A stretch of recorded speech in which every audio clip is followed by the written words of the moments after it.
Love him or hate him, Trump just did something that no other president would dare to do, and he's doing it shamelessly for all of us to see. Tonight, President Trump may be getting a new ride courtesy of the government of Qatar in the Middle East.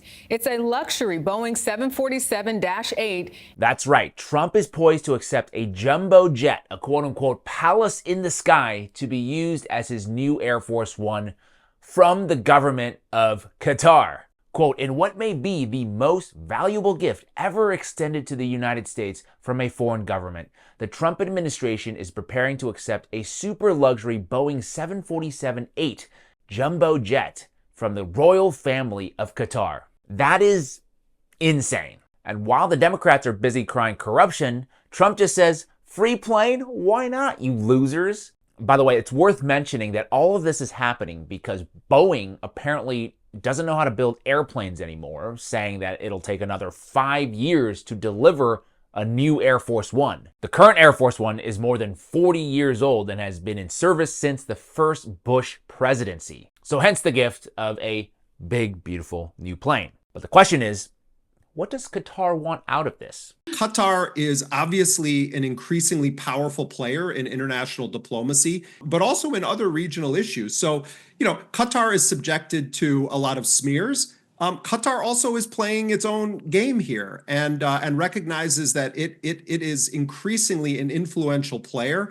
It is a major figure in the Gaza negotiations. In case you didn't know, before the election, Israel thought they had Trump in their pocket vis-a-vis a $100 million donation from Miriam Adelson. But Qatar goes, stuff your $100 million. How about a $400 million plane instead? Both countries, of course, have differing ideas for the future of the Middle East, and both want Trump's ear. And already, we have seen a flurry of foreign policy pivots, starting with sources saying that Trump is considering recognizing a Palestinian state, which is something unthinkable even just a week ago coming from a U.S. president. And yesterday, he just negotiated for the release of an Israeli-American hostage from Gaza and also calling for an end to this, quote, brutal war. Not only that, Trump officials also straight up called out Israel for wanting to prolong the war and hindering hostage deals.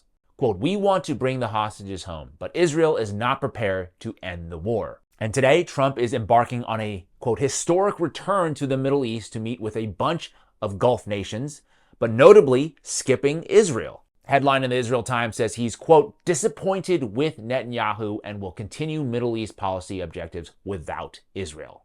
Now, do I think him taking the airplane is a good idea? No.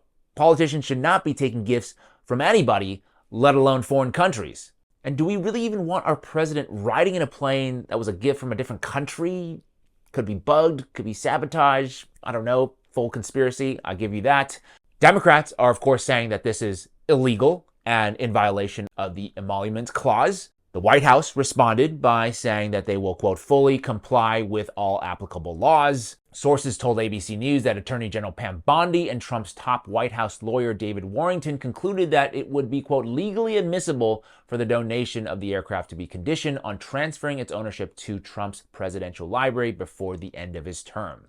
Legal or not, I think the silver lining is that this is the kind of move that pulls back the curtain on how power really works in America. I've been saying this for a long time. It's been Congress LLC, Presidency LLC. So maybe that's the real scandal here, is that we're just openly selling off the country piece by piece to the highest bidder. So the question that I want to leave everybody here with is, what happens to America when there's nothing left to sell?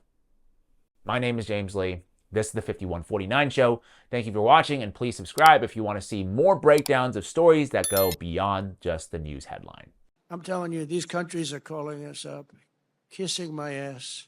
They are dying to make a deal. Please, sir, make a deal. I'll do anything. I'll do anything, sir.